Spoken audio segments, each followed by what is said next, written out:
unscripted, unprompted. One could argue unprepared. Don't care. Thanks, Krishna. These are actually True Darks by Dave Asprey. I have no stake in the game, but I will tell you that I love these things. Junk light filters. You know what I love about them the most? Somehow they just kind of help me focus. There's something about, I think it might just be like the rim, the little black rectangle in my periphery. They keep me focused right here. I feel more focused when I wear them. Plus they keep the blue light. They keep, from messing up my rhythms, my circadian rhythms or whatnot. Listen, I started doing this journal sequence. The real shit is what I'm calling it, because I had kind of lapsed. I'd kind of gotten out of the habit of going live, and I was starting to feel like I needed to be so prepared and so polished, because the company has grown and the mission has grown. And I feel this pressure to like be on and be inspirational or be organized, or at least just not come off like an unhinged banana head or whatever. I don't even know what a banana head is, but I definitely know I didn't want to appear as one. And so I had kind of like psyched myself out from just going live and speaking to my peeps, to the world out there. Man, and I just appreciate so much. Hold on. This open door is like stressing me out. It's just a bathroom. There's like nothing in there, but okay. So rule number one of videos, I will say, so I have a good friend, Jordan Mederick. Many of you probably know who Jordan is, who's always taught me. He's a video guy. Actually, he's like a filmmaker before he got into digital marketing. And he always told me, he's like, never have an open door in the background of a video, because it's mentally like completely distracting. It's like this massive open loop that people can't block out, because they're like, what's in the room? What's behind the door? And so anyway, I've just trained myself. Like now it was doing the same thing to me. I couldn't not notice that I had an open door in my video. You guys are so kind. Like I come on and I have all this anxiety, like, oh, I'm going to go live again, like I do. And it never gets easier. And I always think I'm going to sound like an idiot. And then you guys are like kind and welcoming. And I really appreciate it. So thank you. I need to tell you what's been going on. I told someone earlier today on a call, I'm like, today is the great unburdening. I am just unburdening myself. I have been pent up. I have been stuck. I have been feeling this energy that is not flowing and is not fluid. And I don't know. I just need to flush it out. And that's why I started doing these lives again. And then life gets hectic. And look, I just want to like talk about what's been going on. So like, first of all, careful what you wish for.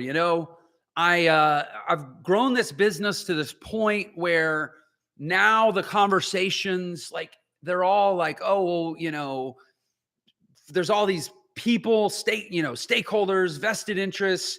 A lot is riding on what we're doing. There's a lot of people involved. If I pull up our Slack workspace, this is kind of like my informal measure of how fast we're growing and how big we're getting, whatever. If I pull up our Slack channel right now, there are 212 people in our company Slack. So, most of them are employees, some of them are vendors, some of them are contractors and so forth. But it's like 212 people now that it takes to power this machine that started 3.5 years ago with me doing exactly what I'm doing now, which is just going live, making videos, speaking my truth, being myself. And to be honest, now there's like all this pressure. So I am learning to be a comfortable True Dark, Jaden, TrueDark.com. It's owned by Dave Asprey, the guy that founded Bulletproof Coffee and all that stuff. Started a company called True Dark. They have nighttime ones too. And honestly, the nighttime ones have red lenses.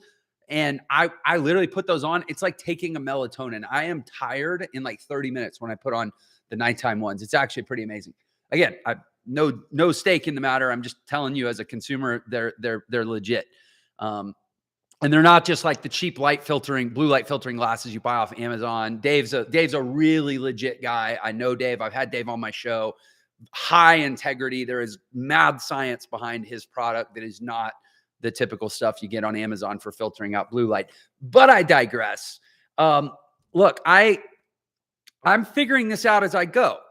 like, what is it like to be the, the figurative leader of this? I don't even know. Like, I can pull up the number, but I mean, I think we're at like 250,000 students now. And I suck at this. I suck at this. Today, earlier, I was totally in crisis. Like I'm not motivated today. I'm not feeling it. I'm not who there's this idea of like who we're supposed to be. And I'm like, oh, I'm not showing up as who I'm supposed to show up as. I'm not being who I'm supposed to be today. But what the hell does that even mean? Right? So a few things converged where, like, I think we go through these cycles, and a few things converged for me today where you, like, things aren't working. And when you get some experience and some history as an entrepreneur, you get used to the idea that things aren't working. But you also get this confidence that, like, okay, I know I should be able to push through and get things to work, because historically that's what entrepreneurs do, right? Like we're the ones that don't buckle under pressure. We're the ones that don't shy away from the challenge. We're the ones that don't give up when the going gets tough. So then we build this identity of like, okay, I can make things better even when they're not good. And then that doesn't happen. And then it's like we convince ourselves that just because we have a history of course correcting, that somehow we now get to make things happen in the time of our choosing. And then God or the universe or the powers that be, or the powers of business or the powers of the free market or whatever they are, they like to remind us that, yes, you do have to be the person that course corrects. You do have to be the person that can endure when things are tough. You do have to be the person that can get back on track, but do not delude yourself into thinking that you are the person that gets to decide when the course correction happens. And as soon as you start to manifest the hubris, the arrogance of even suggesting that somehow you now hold the steering wheel to the universe, the universe will remind you that you are going to have to do the right thing to correct course longer than you think you should, longer than you're expecting to, if only so that I can remind you that you're only in control of how you show up. You're not actually in control of how it plays out. You only control how you play the game. You don't get to control the score. And the universe has been reminding me of that mightily of late. But what I always come back to, and when I finally, and today feels like a breakthrough, I don't want to claim it quite yet, because, time evolves perspective and experience. And we look back and we recognize breakthrough milestones, I think, in hindsight. I don't know that we know them in the moment, but I'm sort of feeling like maybe today was a breakthrough. And this is, I want to kind of talk about how it happened, and I think why it happened, and what it is that I'm always reminded of when these breakthroughs, like I think I'm having, when they happen. And I'm going to do those in reverse order. The thing that I'm reminded of is first principles. Breakthroughs happen when you return to first principles. And by the way, one of my favorite books literally has this concept. I'm looking over here on my bookshelf. I don't know if I see it. I think it might be at my house. But one of my favorite books has this baked into the title, and it is Start with Why. You get back into your good groove when you return to why you started, and when you start every day with the right reasons why. And today I took a major step toward resolving this tension that's been building in my life and in my business, and even in the way I perceive my fellow man. And insofar as today, I think, is a breakthrough, it definitely felt like positive progress. It's been because I've returned to first principles, and I've taken actions to return the organization in some sense to first principles. Now, I have gone into the ether now. Let me bring this back to ground and explain what it is that I'm trying to say. So this is how it played out. For months now, I have been like feeling stuck, kind of this frustration. Like I said, by the way, again, so much kindness. Like I see the comments. I'm on 3 platforms right now: Instagram, Facebook, YouTube. and I see the comments. I don't have time to address them all, but you guys, it just means so much, the support and the sense that we're all in this together. And that actually speaks to the first principles that I've returned to, or that I've course corrected back towards today with some team members. And let me kind of explain how this all played out. Like I said, so for a few months, I've been frustrated. I've been feeling, there's like a German Yiddish word, verklempt. I've been feeling verklempt, like I'm stuck. I'm struggling here. I'm struggling. I'm not on the track that I want to be on. I sound like a Jewish mother, and I'm allowed to say that because I'm actually Jewish. I'm not a mother, but I am Jewish. So, or I was raised Jewish. Anyway, my spiritual persuasion is irrelevant. The point is, I get to speak in New York Jewish accents, and nobody can get mad at me. Actually, you can. People get mad at me all the time. I have learned not to try to please everyone. Wow, I'm off course. Okay, so for months, I've been feeling verklempt. And I'm like, why? What has happened to my mojo? This whole thing started because I kind of like had this little spaz out, this flip out, and I was like, I want the world to be better than it is, and I'm going to come unglued about it, and I'm going to stop trying to please anyone else, and I'm just going to dig deep to find my truth. And as I find it, as I mine it, as I pull it out, I'm going to express it. I'm going to post it for the world to see. I'm not going to be sheepish about it or apologetic about it like most of us are as we go do our work. A lot of us go to therapy, and the therapy begins when we close the door, and it's just us and our therapist, and it's safe, and we don't have any real vulnerability or anything to lose. This whole thing started because I essentially started doing therapy on myself for all the world to see, because I was tired of living a life where I didn't feel pure. I didn't feel whole, right? And that's what started the monologue that became a dialogue, that became a business, that's now a disruptive educational movement called ENTRE. And in the last few months, the reason that I have been frustrated, the reason I have been feeling stuck is because I've lost that. I've lost that. I've been trying to be who I thought I was supposed to be as the leader of this big company, as the face of this big movement, as this person who's having these conversations about, the future that imply like a certain palatability, or a certain almost political correctness, or a certain acceptability to the mainstream. Basically, ENTRE's getting big enough that it feels like we're going mainstream, but it started as like a radical perspective that I refused to compromise. And so now it's like, oh, but we're getting big, and we're trying to compete with traditional education. We're trying to be legit, not just a guru business. And I feel like I'm being put in a fucking box, and I don't know how to do it. But I know that whatever it is that I've been doing, trying to be the person that I think I'm supposed to be, leading the company that I think we're becoming based on what everybody thinks we should, it's like all the shit that I started out against. And we haven't, like, it's weird because it's like what got you here sometimes actually will get you there. Like they always say, what got you here won't get you there. You need to evolve. You need to grow. You need to mature. You need to level up. Okay, great. But don't fucking lose who you are. Don't lose what makes you great. People didn't sign up for Jeff Lerner to be like anybody else.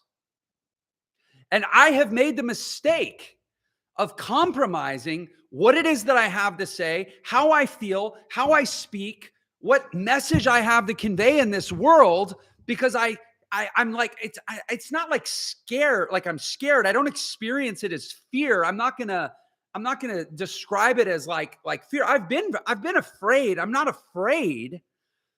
It's like I'm searching to improve something that doesn't need to be improved. I was already good enough.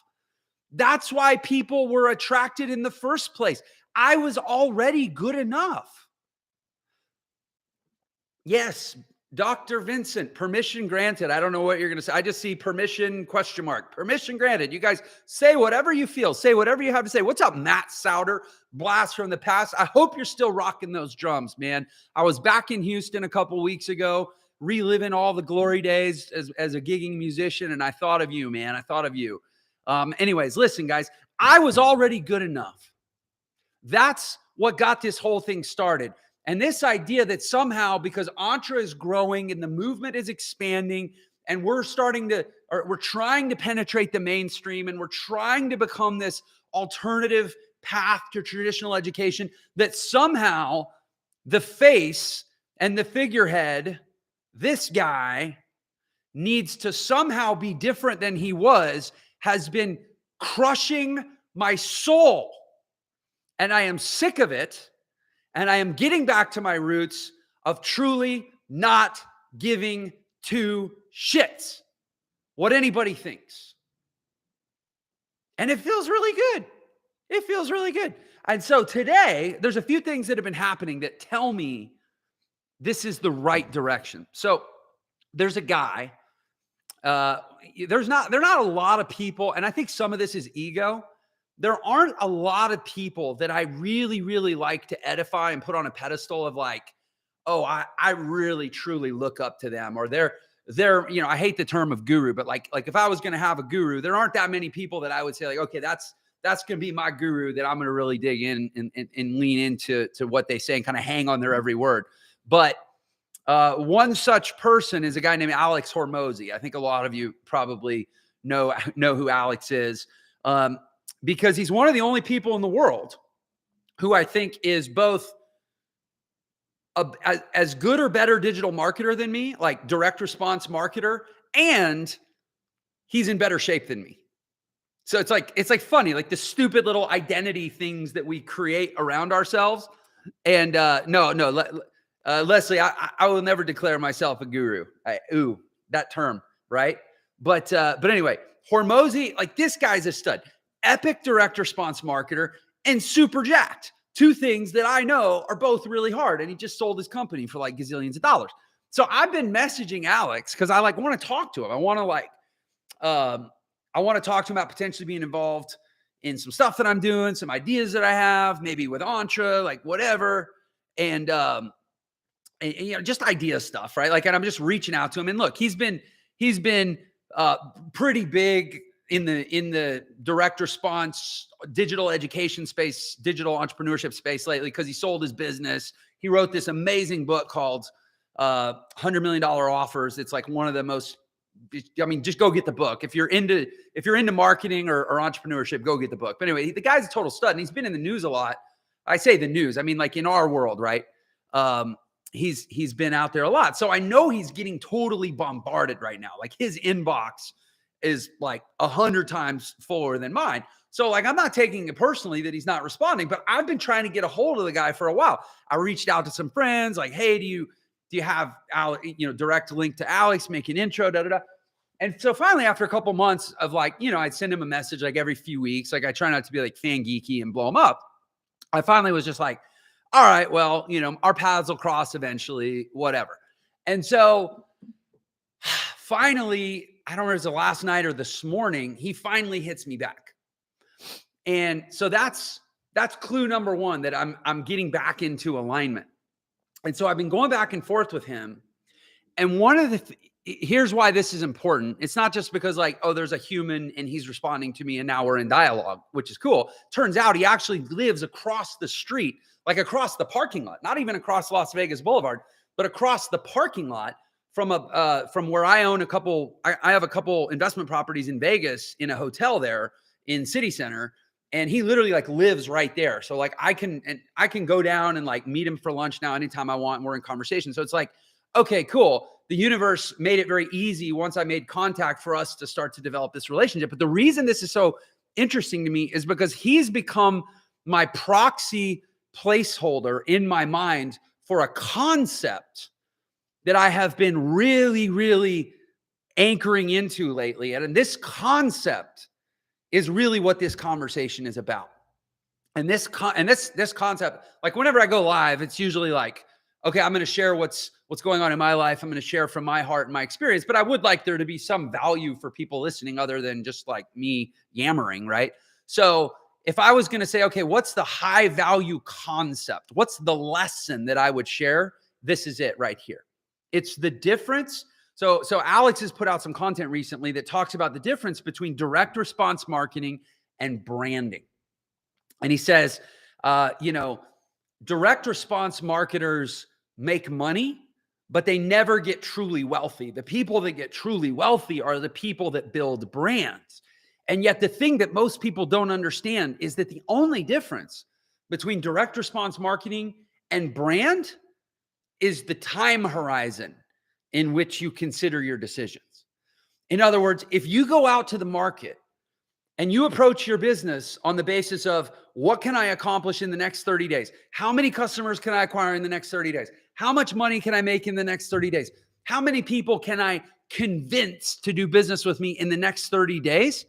You're thinking like a direct response marketer, or 7 days or 30 minutes or whatever, some sort of, pseudo compressed time horizon. But if you go out to market and say, forget about time, I'm trying to court people into relationship. I'm trying to win trust. I'm trying to build rapport. I'm trying to deliver so much value until the weight and of the principle of reciprocity creates demand based on the what would the word be? The patient, almost endless supply of value that I'm delivering, that once the demand builds in the weight of reciprocity, it's like a dam breaking that eventually, without an expectation or without the artificial imposition of a timeline, eventually the business will blow up. All my dreams will come true. All the wealth and abundance of the universe will cascade into my life, right?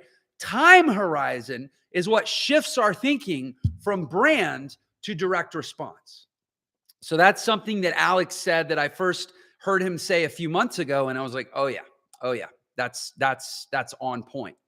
Now, the reason this is so important for me in terms of a breakthrough is that I have felt this pressure for months now to be thinking direct response when my soul longs to think brand.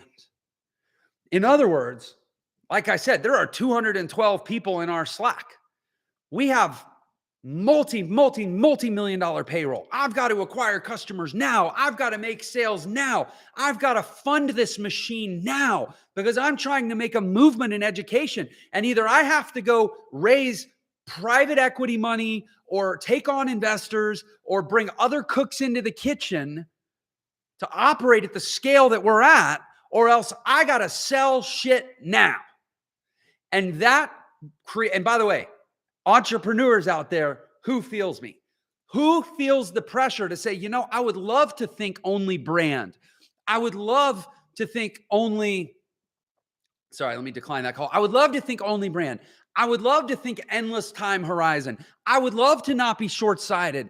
I would love to just deliver value endlessly until eventually the law of reciprocity kicks in and the market floods me with abundance. I would love that, but I don't have time because I got a business to grow, or I got employees to pay, or maybe I just have a damn mortgage to pay and I need to make a sale now.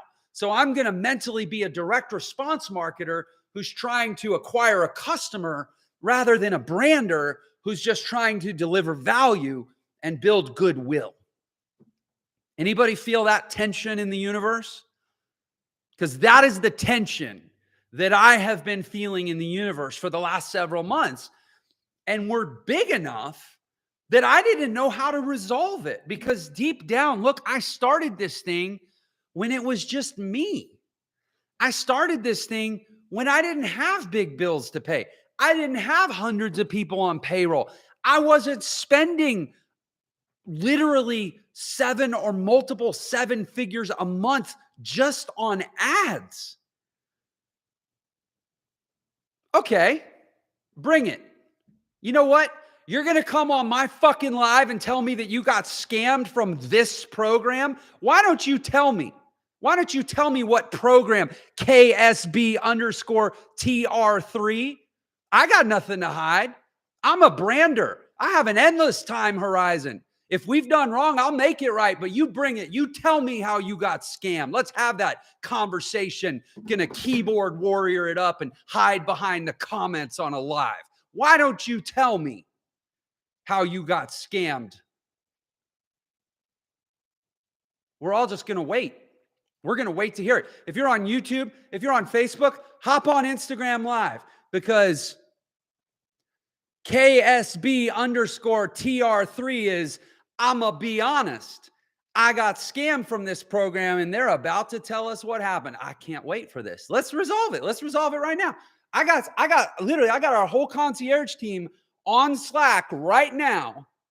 I will message them. We will pull up your account and we will figure out what happened.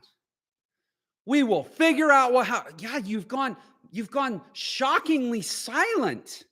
And look, for the record, I can't edit the comments. If you're on Instagram, you see the comment flow. Go back and look.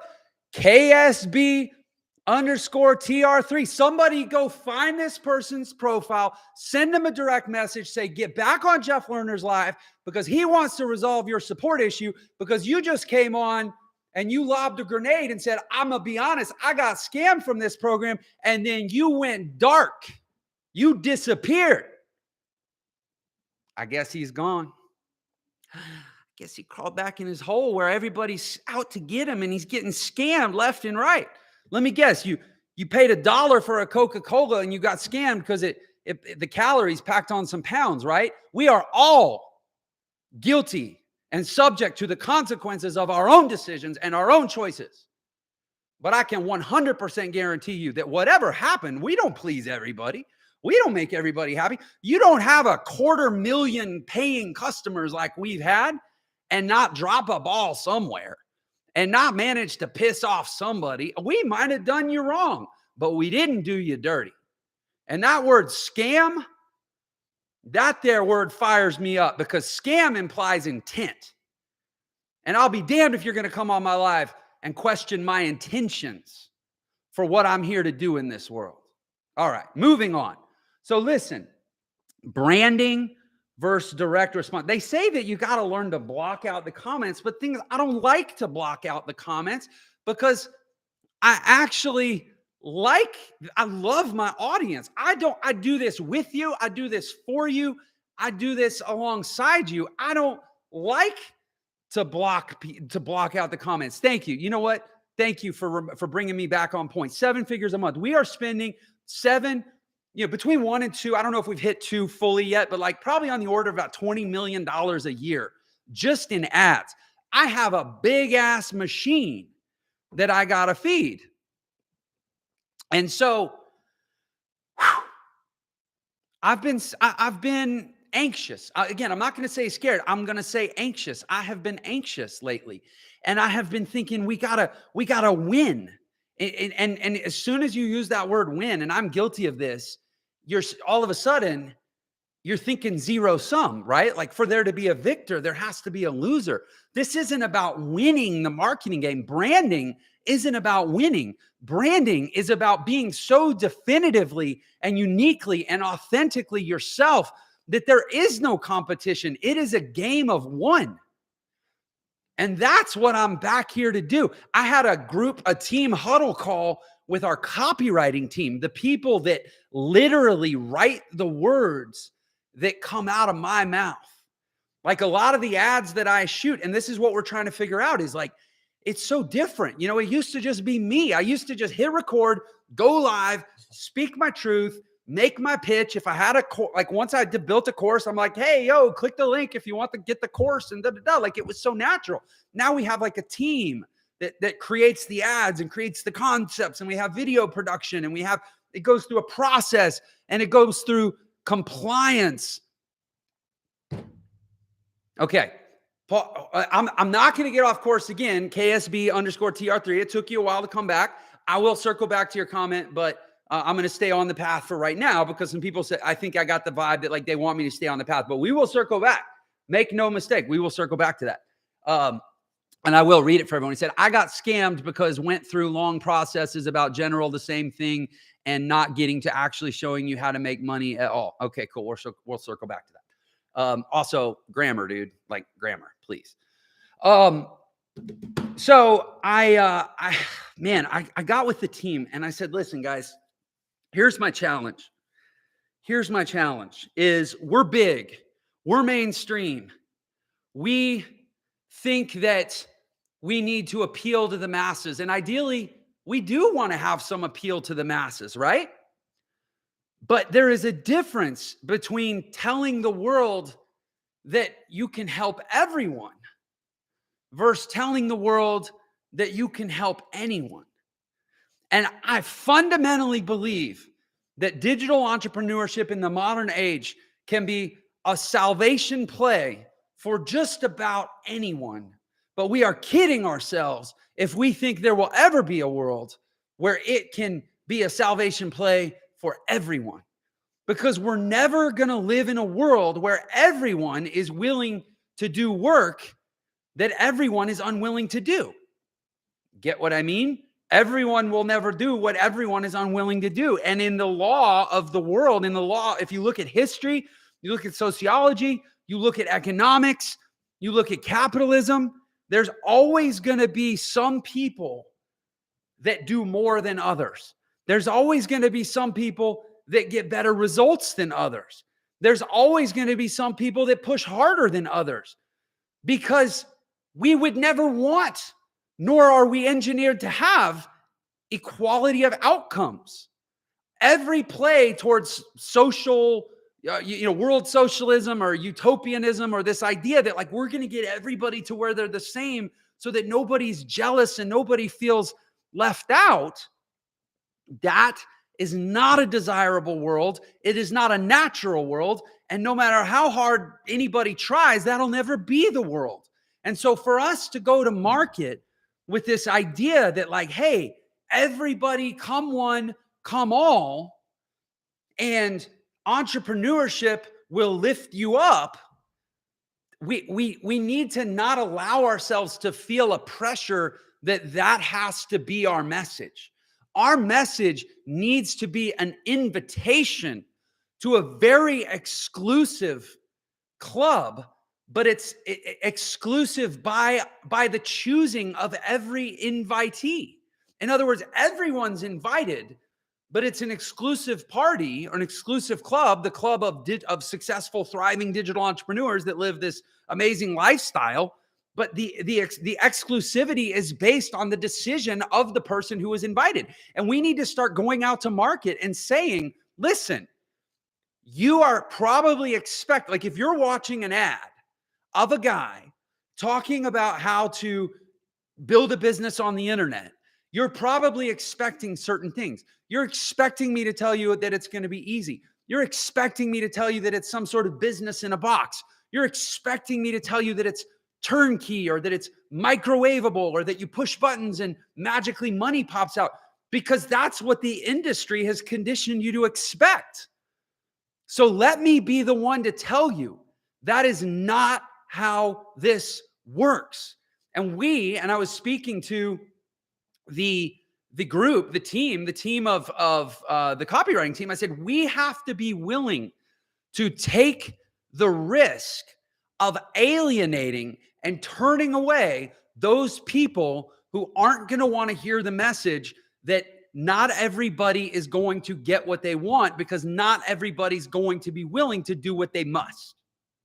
We have to be willing to take that risk as an organization to deliver that message in its most purest essence. Decent_989. Hello, at your request. And anyways, it was like, here's the deal. Our copywriting team, these are incredible copywriters. We have people on the team that have been heads of copywriting for major online organizations. We have a gentleman on the team who's one of the OG copywriters in the history of the internet. We have incredible copywriters on the team. And I said, has anybody ever given you permission to write copy that was, if you had to choose, ideally you don't have to, but if you have to choose between being 100% honest and converting a customer, that you are not only given permission, you are given the mandate to just be honest? Like it's all shades, right? Like, okay. And I'll give you an example. And man, I'm veering into some crazy territory here. I'll give you an example. So like, if I say to you, anyone can succeed with a digital business, it's a $12 domain. It's, Amazon payments or Google payments. Like it's free to collect money. It's free for merchant processing. Basically, as long as you have a checking account and an internet connection and you can register a domain and you got a few bucks for some basic, monthly carrying costs, like you can build a thriving digital business. Period. The end. That's one message. That's true. But it smells differently than me saying, listen, anyone can succeed with a digital business, but it's going to require that you learn new skills that you've probably never been exposed to before. It's going to require that you operate in that you develop a stamina and a way of being in the world that resists the doubts and the insecurities that you already possess internally and that will be pressed upon you by the outside world, because the choices and the changes that you're trying to make in your life challenge their presuppositions and their assumptions and their conclusions based on where they already are in their life. And as soon as you start trying to do the work, they're going to consciously and unconsciously try to knock you off. So you're already going to probably need to be a top 1%er in this world, just in terms of stamina and emotional equilibrium, just to resist the naysaying and the negativity that's going to come your way as you try to make these changes and you try to take these actions. Oh, and you're going to have to learn, they're like the most valuable skills in the world, the intersection of marketing and technology and the digital economy, but they aren't easy. They don't happen overnight. You're going to have to work really hard and get super uncomfortable and be in a very unfamiliar place, probably for a long time. Now, anybody can do it, but I already know from experience that not everybody will. Period. The end, right? That is another way of saying the original thing that I said. Granted, I gave it some more color and I gave it some more nuance, and they were both technically true. But the second one was what I would call more honest. In a degrees of honesty metric, I would say it was more honest. And so what I was challenging the team with is, yes, we're big. Yes, we're trying to reach hundreds of thousands and eventually millions of people. Yes, we have some big targets in our business model and in our plan. But if we are ever forced to compromise our level of honesty to try to get the conversion metrics that we need, then in our quiet, solitary moment at our desk doing our work, we're going to have to decide what principle we're serving.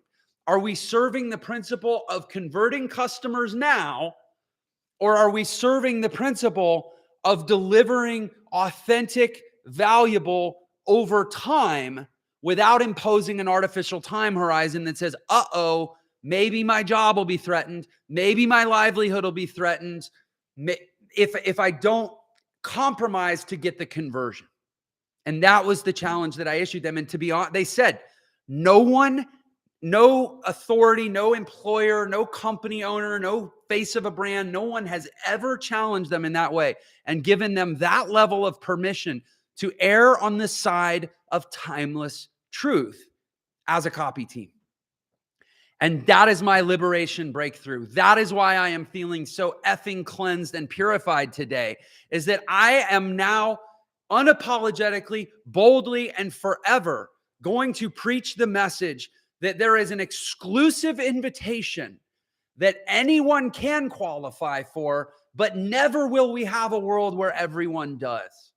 And not only am I not sorry, I am glad that it is that way, because I would not want to live in that world. Because in order to level the field of outcomes, we would have to hold some people back. And a lot of times this concept of egalitarianism, this concept that everybody's meant to have equivalent outcomes, gets sourced to like religious or spiritual truths.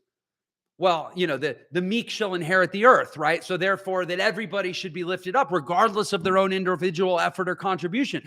I am here to flip that, and I am here to challenge that and say, au contraire, whatever happens to one of us happens to all of us. And that no one among us, not Elon Musk, not Jeff Bezos, not Mother Teresa, not the president of the Ukraine, not anyone on this earth. I was just thinking of like luminary figures. I wasn't like making a political statement or anything, although I think the politics are fairly obvious. No one should have their potential compromised based on trying to guarantee or assuage anyone else. Period. The end. That's my non-negotiable absolute. And I would rather promote training that one person applies themselves to like their ass is on fire and gets an incredible outcome, and 999 of another 1,000 people don't get the result because they weren't willing to do the work. I would rather stand on that platform and sell that training and promote that message than try to suggest that somehow we're going to do for anyone who doesn't do for themselves. Because this shit is hard. This shit is hard. You are 11 times more likely to become a millionaire owning a business than getting a job. Chew on that. You are 11 times more likely to become a millionaire owning a business than getting a job. But you are also much more likely to make zero owning a business than getting a job. Like, in fact, it's actually very difficult to get a job and not at least make $1 because they pay you for showing up. Entrepreneurship, nobody gives a shit that you showed up. What value did you deliver? What result did you generate? What did you earn by virtue of more than simply having been present when the vote was taken? You didn't earn anything just because you were there. That's entrepreneurship. That's why the risk and the reward correlate. Yes, you have a higher risk of making nothing. You also have 11 times the chance of becoming a millionaire. And in a world where unless you have probably multiple millions of dollars in your net worth, you are never going to be able to retire. Jonathan, I appreciate that you asked. I'll explain the metric in a second. Unless you have multiple seven-figure net worth, you're never going to be able to retire. You're going to be 74 years old or 86 years old or however long you live out your days with 57 grand in the bank. That's not enough to retire on. I think the average 60-year-old now has $59,000 in the bank, and you're going to have a bad back, and there's going to be no amount of ibuprofen that you can take to make it even tolerable to get out of bed, and you're going to have to go to work because you don't have a multiple seven-figure net worth. And you can't retire in this world without one. You are going to die working because you didn't make enough money. So I would rather live in a world, preach a message, teach a course, stand on a platform that says, hi, babe, that says, go for it. Because you're 11 times more likely to actually get there if you start a business than settling for a job that gets you somewhere, but nowhere that you ultimately want to go. That's the difference. Now, Jonathan, to your question, and then I'm going to go back and address KSB underscore whatever, and then I have to go. To Jonathan, so that statistic comes from here. There are 20 million millionaires in this country, in the United States of America. Amanda, exactly. Case in point, Amanda on Facebook just commented about an article that said in Forbes magazine, you need about an average of $5 million to be able to retire comfortably in the modern world. And that number's only going up. We have like 8% a year inflation right now. So if it's 5 million today, it's going to be 6 million by like 20 months from now. Anyways, so there's 20 million millionaires in the United States. 31% or roughly 6 million of them come from employees, right? They hit the $1 million net worth, having a job and climbing some sort of career ladder. And so then on the flip side, if you have 20 million millionaires and 6 million of them got there through having some sort of job, there's less than 1 million of them that inherit their money. And then the remainder, which is between 13 and 14 million, own some sort of business. So if we do the math, there are 157 million employees in this country. And statistically now we know that roughly 6 million of them become millionaires. So that means basically 4%, 1 out of every 25 people that get a job will achieve $1 million net worth. So if you're sitting in an office and you look around and there's 25 people in your view, odds are 24 of them never going to achieve $1 million net worth. So you got to ask yourself, well, which one's it going to be?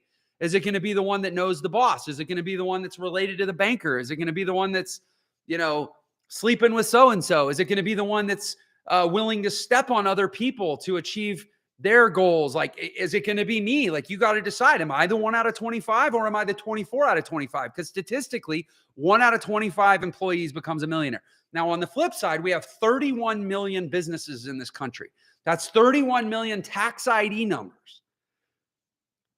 So if 6 million, that means we came up with between 13 and 14 million millionaires that are not employees, discounting for the ones that inherited money, which is less than $1 million. You have between 13 and 14 million people that become millionaires in this country by owning a business. Well, there's only 31 million businesses. Now, we also know that millions of people that go out and get tax ID numbers or a business license, they never actually open for business. They never actually launch their business. So it's actually even better numbers than what I'm suggesting. But even if we don't discount for those, you have 45%, 14 million out of 31 million businesses achieving $1 million net worth. So that's 45%. So if you have a 45%, at least a 45% chance of becoming a millionaire by owning a business, and you have a 4% chance of becoming a millionaire by having a job, that is greater than 11 times higher likelihood of becoming a millionaire by owning a business. That's my math. Thanks, Jonathan. I appreciate that you asked. Okay. Now, to the guy, I don't even need to go back and read his comment, but it was basically like, Jeff, I took his course and he talks on and on and on about this and that, and he never actually teaches us how to make money. I'm going to challenge you. What the hell do you think I'm talking about? I'm telling you how to make money. Get better. Get better. You will make more money than you know what to do with when you have delivered more value to the market, when the market can believe, when you have overwhelmed the market with your value and your commitment and your competence and your sincerity and your drive, and how much, not only how well you show up, but how much you showed up that well. When you have built a preponderance of evidence to the marketplace that you deserve the money, all the money will come your way. That's it. That's all there is. Jim Rohn's, oh my gosh, Megatrix Andres beat me to the punch. Jim Rohn said, don't wish it was easier. Wish you were better. That's it, period, the end. That's all I got. It's a $39 course. If you don't like that message, get a refund. All right, team, I got to go. Thank you. Like I said, the great unburdening. I feel so good. And I'm so grateful you are all here. Take care, everyone.